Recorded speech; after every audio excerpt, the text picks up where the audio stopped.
ঝগড়া করি না, আমরা কখনোই ঝগড়া বাচ্চাদের আমি অত্যন্ত জান্নাত। আমি সংসার করতেছি, কখনো একটা দিন তোহা বলবে আমি যদি নিচে ময়লা ফালাইতেও যাই আমি তোকে বলে যাই তো আমি ময়লা ফালাইতে যাচ্ছি। সোশ্যাল মিডিয়া বলতে না, সোশ্যাল মিডিয়ার মানুষ একটা কথাই আমাদেরকে বলে যে অল এভরিথিং সবকিছু শেষে আমরা একসাথে। আর আমরা সচরাচর কথা বলি না, কথা বলার আমি একটা কথা বলি গাইস, রাজা নিয়ে কালকে আমি ভুল করছি, একটা ভিডিও বানাইছি। কি ভিডিও বানাইছি আমি বলছি গাইস, যদি খারাপ লাগতো তোকে কল দিতাম তো আমি শেষ করি। আমি একটা ভিডিও বানাইছি গাইস, আমি রাজার ব্যাপারে জানি বলবো, এমন সময় আসুদ ভাই এসে বলছে তুই নিজের কথা বল, মানুষের কথা কেন বলছস? এইটা দিয়ে টপিক শেষ। রাজার বিষয়ে একটা কথা আর বলি নাই, কিন্তু রাজা এসে বলছে কি আমি নাকি তার নিয়ে ভিডিও বানাইছি। তার এই ভিডিওটা আমি রাজার এই কাহিনী পুরোপুরি জানতাম না, কি হয়েছে কান্নাকাটি কিছু না, আমি জাস্ট দেখছি মাইক।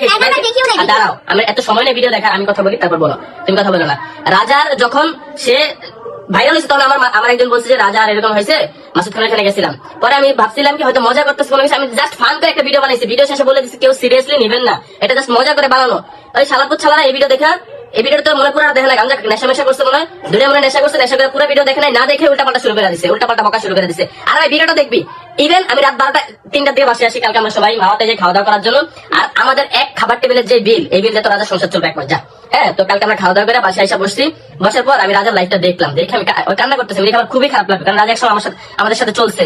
হ্যাঁ, রাজার ফ্যামিলির অবস্থা আমি জানি, রাজার বাপ মা নাই, বাবা আছে, রাজা চাইলেও কোনো কিছু করতে পারে না, রাজার এখন পেজ নাই বা ইনকাম সোর্স অবস্থা খারাপ। আমি দেখে খুবই খারাপ লাগছে, আল্লাহ একটা মানুষের এত দুঃখ কেমনে দেয়।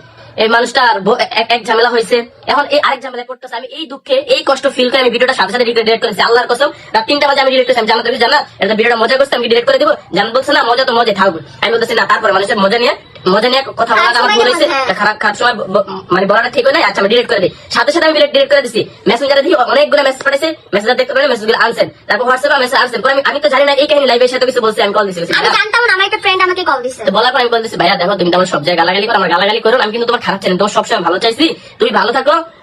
আমার গালাগালি করো না, গালাগালি করে তো লাভ নেই। হ্যাঁ, আমার গালাগালি ভাই ও যে লাইভ করছে এটাও আমাদের কাছে বলে না, আমরাও জানতাম না। আবার বলে তোমাদের বাবু কেমন আছে, মানে একটু বুঝো নাই ওরা তো লাইভ করছে। ওর মুখের ভাষাটা কি, ওর মুখের ভাষা কি? টাকা কি তুই করস না?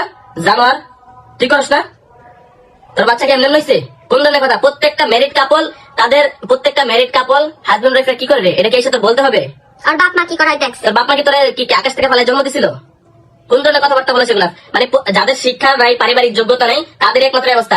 আমি তোরা দেখে যতদিন স্যাড ফিল করতাম, কষ্ট পাইতাম, বুঝাইতে চেষ্টা করতাম, তোর জন্য মায়া দেওয়া কাজ করতো। কিন্তু আজকের পর থেকে তোর সাথে যা হইতাছে আল্লাহর রহমতে ভালো হইতাছে, তোর সাথে সামনে আরো বেশি হবে, আরো বেশি হবে। আমি বলে দিলাম আরো বেশি হবে। মানুষের মনে আঘাত দিয়ে যেসব কথাবার্তা বলো, ভাই আমি জাস্ট একদিনও তোর পাশে ছিলাম না, একদিনও তোর হেল্প করে নাই। অবস্থা ফিউচার আরো খারাপ হবে, আমি বলে দিলাম। আজকের লাইভ লাগলে এই অংশটা সেভ করে রাখেন, ওর অবস্থা আরো খারাপ হবে, আমি বলে দিলাম। ওর মতো রাজা আমাদের সংসার লাইফে কি সবার সংসার লাইফে ঝগড়া হয়, ঠিক আছে? ঝগড়া দিয়ে সংসার তো আমরা তো কখনো লাইভে যাই না। আর আমার জামাই আমাকে রেখে কখনো এইভাবে বাইরে যায় না, বারে যায় না। আমার জামাই এখন পর্যন্ত ওই বুকের পাঠাটা হয় না, কারণ আমি আমার জামাইকে ওভাবে প্রেজেন্ট করছি। আমরা তো নেশা করি না, নেশা করে উল্টা পাল্টা যা মন চায় বকতেছো, যা মন চায় বকতেছো। সত্য কথা বলতে স্মোক সবাই করে, আমার হাজবেন্ড ওর সাহস পর্যন্ত নাই যে ও বাসায় স্মোক করবে, বিকজ আমার বাসায় একটা বেবি আছে। হ্যাঁ, আমি স্মোক করি, বাইরে গেলে স্মোক করি বন্ধুদের সাথে। এই ছাড়া যদি আমি বাসায় একটা বিড়ি আনি বলে, এই বিড়ি খাইতে আমার 4 দিন লাগে। আমি নেশা করি না, নেশার জগতে আমি নাই।